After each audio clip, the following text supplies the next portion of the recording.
ತುಮಕೂರು ಜಿಲ್ಲೆಯ ಗುಬ್ಬಿ ಗೋಶಾಲೆಯಲ್ಲಿ ಜೂನ್ 22ನೇ ತಾರೀಕು ಆಗಿದ್ದಂತಹ ಗಲಾಟೆ ಪ್ರಕರಣಕ್ಕೆ ಈಗ ಟ್ವಿಸ್ಟ್ ಸಿಕ್ಕಿದೆ. ಮೀಟ್ ಮಾಫಿಯಾ, ಮಾಂಸದ ಮಾಫಿಯಾ ಗುಂಡಾಗಳು ಕೋರ್ಟ್ ಆದೇಶವನ್ನ ಮೀರಿ ಅಂದು ಹಸುಗಳನ್ನು ಕರೆದುಕೊಂಡು ಹೋಗಿದ್ದಾರೆ ಅಂತ ಗುಬ್ಬಿ ಗೋಶಾಲೆ ಸ್ವಯಂ ಸೇವಕಿ ಕವಿತಾ ಆರೋಪವನ್ನು ಮಾಡಿದ್ದಾರೆ. ಅಂದು ಗುಬ್ಬಿ ಗೋಶಾಲೆಯಿಂದ ಹಸುಗಳನ್ನು ಸಾಗಿಸಿದ ಗುಂಡಾಗಳು ರೈತರ ಮುಖವಾಡವನ್ನು ತೊಟ್ಟು ಹಸುವನ್ನ ಸಾಗಣೆ ಮಾಡಿದ್ದಾರೆ. ಜೊತೆಗೆ ಗೋ ಸಾಗಾಣಿಕೆ ವೇಳೆ ಪೊಲೀಸರು ಕೂಡ ಕಾಯ್ದೆಯನ್ನ ಉಲ್ಲಂಘಿಸಿದ್ದಾರೆ ಅಂತ ಕವಿತಾ ಆರೋಪಿಸಿದ್ದಾರೆ. ಜೂನ್ 22ನೇ ತಾರೀಕು ನಡೆದ ಗಲಾಟೆ ಸಂದರ್ಭದಲ್ಲಿ ಅಲ್ಲಿದ್ದವರು ನಿಜವಾದ ರೈತರಲ್ಲ, ಕಸಾಯಿಖಾನೆಗಳ ರೌಡಿಗಳು. ರೈತರ ಹೆಸರಲ್ಲಿ ಗೋಶಾಲೆಯಲ್ಲಿದ್ದಂತಹ ಮಹಿಳೆಯರನ್ನ, ಸಿಬ್ಬಂದಿಯನ್ನ ಬೆದರಿಸಿದ್ದಾರೆ. ಜೊತೆಗೆ ಎಲ್ಲ ಹಸುಗಳಿಗೆ ನಕಲಿ ಫಿಟ್ನೆಸ್ ಸರ್ಟಿಫಿಕೇಟ್ ಅನ್ನು ಕೊಡಲಾಗಿದೆ ಅಂತ ಕೂಡ ಗುಬ್ಬಿ ಗೋಶಾಲೆ ಸ್ವಯಂ ಸೇವಕಿ ಕವಿತಾ ಆರೋಪವನ್ನ ಮಾಡಿದ್ದಾರೆ.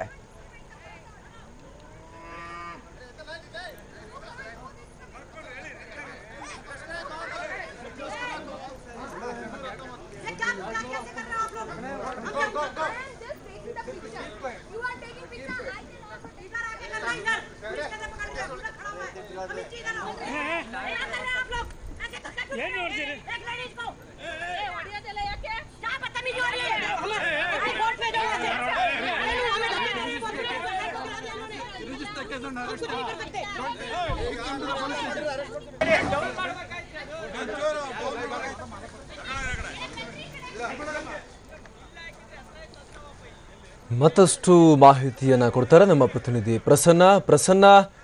ಏನು ವಿವರ ಸಿಗ್ತಾ ಇದೆ? ನಿಜವಾಗ್ಲೂ ಕೂಡ ಇಲ್ಲಿ ಏನು ನಡೆದಿದೆ? ನಿಜಕ್ಕೂ ಕೂಡ ಒಂದು ರೀತಿಯ ಗೊಂದಲದ ವಿವಾದ ಸೃಷ್ಟಿಯಾಗಿರುವಂತದ್ದು ಅಮರ್ ಪ್ರಸಾದ್. ಅಂದ್ರೆ ಈಗ ಸದ್ಯ ಗೋಜ್ಞಾನ ಫೌಂಡೇಶನ್ ಹೇಳ್ತಾ ಇರೋ ಪ್ರಕಾರ ಈ ಒಂದು ಗೋವುಗಳನ್ನ ಮತ್ತು ಹಸುಗಳನ್ನ ಪೊಲೀಸರು ತಂದು ಬಿಟ್ಟಂತ ಸಂದರ್ಭದಲ್ಲಿಯೇ ಈ ನಿಯಮಾವಳಿಗಳನ್ನ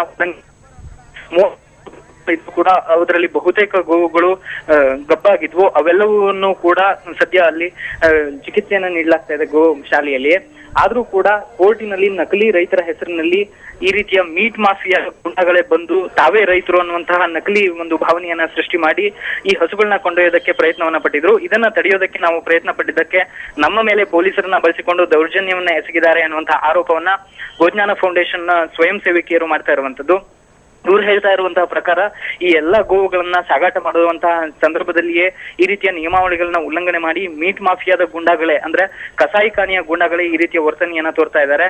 ಈ ರೀತಿಯ ಗೋವುಗಳನ್ನ ಸಾಗಣೆ ಮಾಡುವಂತಹ ಸಂದರ್ಭದಲ್ಲಿ ಒಂದು ಟ್ರಕ್ ನಲ್ಲಿ ಕೇವಲ 8 ಹಸುಗಳನ್ನ ಸಾಗಣೆ ಮಾಡಬೇಕು. ಆದ್ರೆ ಈ 39 ಹಸುಗಳನ್ನು ಕೂಡ 2 ಟ್ರಕ್ಗಳಲ್ಲಿ ಸಾಗಣೆ ಮಾಡಲಾಗ್ತಾ ಇತ್ತು. ಜೊತೆಗೆ ಪೊಲೀಸರು ಕೂಡ 21ನೇ ತಾರೀಕು ಕೋರ್ಟ್ ಆದೇಶವನ್ನ ಉಲ್ಲಂಘನೆ ಮಾಡಿ ಈ ಗೋವುಗಳನ್ನ ತುಮಕೂರಿನಿಂದ ಬೆಳಗಾವಿಗೆ ಸಾಗಣೆಯನ್ನ ಮಾಡ್ತಾರೆ. ಈ ಸಾಗಣೆಯ ಸಂದರ್ಭ 2 ಕರುಗಳು ಕೂಡ ಸಾವನ್ನಪ್ಪಿವೆ. ಕೋರ್ಟ್ ಆದೇಶ ಅಂದ್ರೆ ಮಧ್ಯಂತರ ಆದೇಶವನ್ನ ಕೊಟ್ಟು ಈ ಎಲ್ಲಾ ಗೋವುಗಳು 39 ಹಸುಗಳು ಕೂಡ ಈ ಗೋಶಾಲೆಯಲ್ಲೇ ಮುಂದುವರಿಬೇಕು ಅನ್ನುವಂತಹ ತಡೆಯಾಜ್ಞೆಯನ್ನು ನೀಡುತ್ತೆ. ಈ ತಡೆಯಾಜ್ಞೆಯನ್ನು ಕೂಡ ಉಲ್ಲಂಘಿಸಿ ಪೊಲೀಸರು ಗೋವುಗಳನ್ನ ಸಾಗಾಟ ಮಾಡಿರೋದ್ರಿಂದ ಗೋಶಾಲೆಯ ಸಿಬ್ಬಂದಿಯಾಗಿರುವಂತಹ ಕವಿತಾ ಜೈನ್ ಅವರು, ಸ್ವಯಂ ಸೇವಕಿಯಾಗಿರುವಂತಹ ಕವಿತಾ ಜೈನ್ ಅವರು ಸಂಪರ್ಕದಲ್ಲಿದ್ದಾರೆ. ಕವಿತಾ ಜೈನ್ ಅವರೇ, ನೀವು ಆರೋಪವನ್ನ ಮಾಡ್ತಾ ಇದ್ದೀರಿ ಗೂಂಡಾಗಳಂತೆ ಬಂದು ಬೆದರಿಸಿ ಮೀಟ್ ಮಾಫಿಯಾದವರು ಹಸುಗಳನ್ನು ತೆಗೆದುಕೊಂಡು ಹೋಗಿದ್ದಾರೆ ಅಂತ.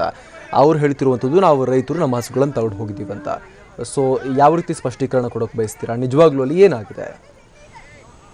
ಓಕೆ, ಇದ್ ಬಗ್ಗೆ ಹೇಳ್ತೀನಿ. ಸೊ ಇದು ನೋಡಿ, ಕೋರ್ಟಲ್ಲಿ ಅಪ್ಲಿಕೇಶನ್ ಹಾಕಿರೋದು 2 ಜನ, ಒಂದು ಮುನಾಫ್ ಅಂತ ಒಂದು ಆನಂದ್, ಇಬ್ರು ಬೆಳಗಾವಿಂದ ಸರ್. ಆದ್ರೆ ಹೈಕೋರ್ಟ್ ಅಲ್ಲಿ ಅವ್ರ ಡಾಕ್ಯುಮೆಂಟ್ ಸಬ್ಮಿಟ್ ಮಾಡ್ಲಿಲ್ಲ. ಸೊ ಅವರು ಆಮೇಲೆ ಅಲ್ಲಿ ಅವ್ರ ಲಾಯರ್ ಹೇಳಿದ್ರು ಇವರು ರೈತರ ಪರವಾಗಿ ಖರೀದಿ ಮಾಡಿದ್ದಾರೆ. ಅದು ಫ್ಯಾಕ್ಟ್ ಅವರು ಮುಂಚೆ ಡಿಸ್ಕ್ಲೋಸ್ ಮಾಡಿರ್ಲಿಲ್ಲ. ಅದು 1 ಪಾಯಿಂಟ್. ಸೆಕೆಂಡು, ಅಪ್ಲಿಕೇಶನ್ ಹಾಕಿರೋದು ಬೇರೆ ರೈತರು, ಗೋಶಾಲೆಗೆ ಬಂದು ತಗೊಂಡು ಹೋಗುವ ಜನನೇ ಬೇರೆ, DC ಆಫೀಸ್ ಮುಂದೆ ಪ್ರೊಟೆಸ್ಟ್ ಮಾಡಿರೋರು ಅವ್ರ ಜನ ಬೇರೆ. ಅದೊಂದು. ಇನ್ನೊಂದು 39 ಹಸು ಬಂತು, ಅಂದ್ರೆ 37 ಹಸು 2 ಎಮ್ಮೆ ಬಂತು. ಅವ್ರ ಅಪ್ಲಿಕೇಶನ್ ಹಾಕಿರೋದು ಬರೀ 28 ಮಾತ್ರ ಹಾಕಿದ್ದಾರೆ. ಬಾಕಿ 11 ರೈತರು ಹೇಳುವ ರೈತರು ಅವ್ರು ಹಾಕ್ಲೇ ಇಲ್ಲ ಅಪ್ಲಿಕೇಶನ್. ಮತ್ತೆ ಫಿಟ್ ಫಾರ್ ಟ್ರಾವೆಲ್ ಸರ್ಟಿಫಿಕೇಟ್ ಈ ರೋಡಿಂದ ತಂದಿರೋದು ಬರೀ 28 ಹಸುಗ್ ಮಾತ್ರ ಫಿಟ್ ಫಾರ್ ಟ್ರಾವೆಲ್ ಸರ್ಟಿಫಿಕೇಟ್ ಇತ್ತು, ಬಾಕಿ 11 ಇರ್ಲಿಲ್ಲ. ಇವಾಗ ಅವರು 22 ಜೂನ್ಗೆ 4 ಗಾಡಿಯಲ್ಲಿ ತುಂಬ್ಕೊಂಡು 28 ಹಸು 28 ಕರು ತಗೊಂಡು ಹೋದ್ರು. ವಾಪಸ್ ಹೈಕೋರ್ಟ್ ಸ್ಟೇ ಸಿಕ್ಕಿದ ಮೇಲೆ ವಾಪಸ್ ಗಾಡಿಗೆ ಬಂದಾಗ ಗೋಶಾಲೆಗೆ ಬಂದಾಗ ಅನ್ಫಾರ್ಚುನೇಟ್ಲಿ 2 ಕರು ತೀರ್ ಹೋಯ್ತು ಸರ್ ಈ ಟ್ರಾಮಾದಲ್ಲಿ. ನಾವ್ ಹೇಳ್ತಾನೆ ಇದ್ವಿ ಫಿಟ್ ಫಾರ್ ಟ್ರಾನ್ಸ್ಪೋರ್ಟ್ ಇಲ್ಲ, ಬಂದದ್ಮೇಲೆ ಗಾಡಿಯಲ್ಲೇ 2 ಸತ್ತಿತ್ತು ಅಂಡ್ 1 ಕರು ತುಂಬಾ ಕ್ರಿಟಿಕಲ್ ಕಂಡೀಷನ್ ಇದೆ. ಈಗ ಗೋಶಾಲೆಯ ವಾದ ಏನು ಅಂದ್ರೆ ಲಾಸ್ ಆಗಿದೆ ಗೋಶಾಲೆಗೆ ಅಂತಾನೆ ಏನು? ಇಲ್ಲ, ಲಾಸ್ ಅಂದ್ರೆ we are saying loss to life ಅಲ್ಲ. ರೈತರಿದ್ರೆ ಯಾವ ರೈತ ಇಷ್ಟೇ ಅಡ್ವಾನ್ಸ್ ಸ್ಟೇಟ್ ಆಫ್ ಪ್ರೆಗ್ನೆನ್ಸಿಯಲ್ಲಿ ತುಂಬ್ಕೊಂಡು ಈ ತರ ಹೋಗ್ತಾನೆ? ಒಂದದು.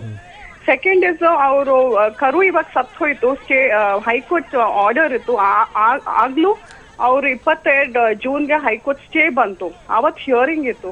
ಆದ್ರೂ ಸಹ ಬೆಳಗಿನ ಜಾವ ಪೊಲೀಸ್ ಜೊತೆ ಇವರೆಲ್ಲ ಮೀಟ್ ಮಾಫಿಯಾ ಬಂದು ತಗೊಂಡು ಹೋಗಿದ್ದಾರೆ 28 ಹಸು 28 ಕರುನ. ನಾವ್ ಹೇಳ್ತಾನೆ ಇದೀವಿ ಸರ್ 1 ಗಂಟೆ ಅವಕಾಶ ಕೊಡಿ, ಹಿಯರಿಂಗ್ ಆಗ್ತಾ ಇದೆ, ಆನರಬಲ್ ಹೈಕೋರ್ಟ್ ಡಿಸಿಷನ್ ಏನಿರುತ್ತೆ ನೋಡೋಣ. ವೇಟ್ ಮಾಡ್ಲಿಲ್ಲ. ಈಗ ಈಗ ಈಗ ಏನ್ ಮಾಡ್ಬೇಕು ಅಂತ ಇದ್ದೀರಾ ಹಾಗಾದ್ರೆ ಫೈನಲಿ? ಇವಾಗ ಏನಿಲ್ಲ ಸರ್, ನಾವು ರಿಪೋರ್ಟ್ ಕೇಳಿದ್ದಾರೆ ಹೈಕೋರ್ಟ್, ಅದ್ ಸಬ್ಮಿಟ್ ಮಾಡ್ತೀವಿ. ಬಟ್ ಅದಾದ್ಮೇಲೆ ಅವರು ಆಪೋಸಿಟ್ ಸೈಡ್ ಕಡೆಯಿಂದ ಯಾರಾದ್ರೂ ಲಾಯರ್ ಇಟ್ಕೊಂಡು ಅವ್ರು ಏನಾದ್ರು ಅಬ್ಜೆಕ್ಷನ್ ಹಾಕಿದ್ರೆ we will participate in the court proceedings. ಏನ್ ಆದೇಶ ಆಗುತ್ತೆ ವಿ ವಿಲ್ ಫಾಲೋ ದಟ್ ಅಷ್ಟೇ. ಥ್ಯಾಂಕ್ ಯು ಕವಿತಾ ಅವರ ಪ್ರತಿಕ್ರಿಯೆ ಕೊಟ್ಟಿದ್ದಕ್ಕಾಗಿ.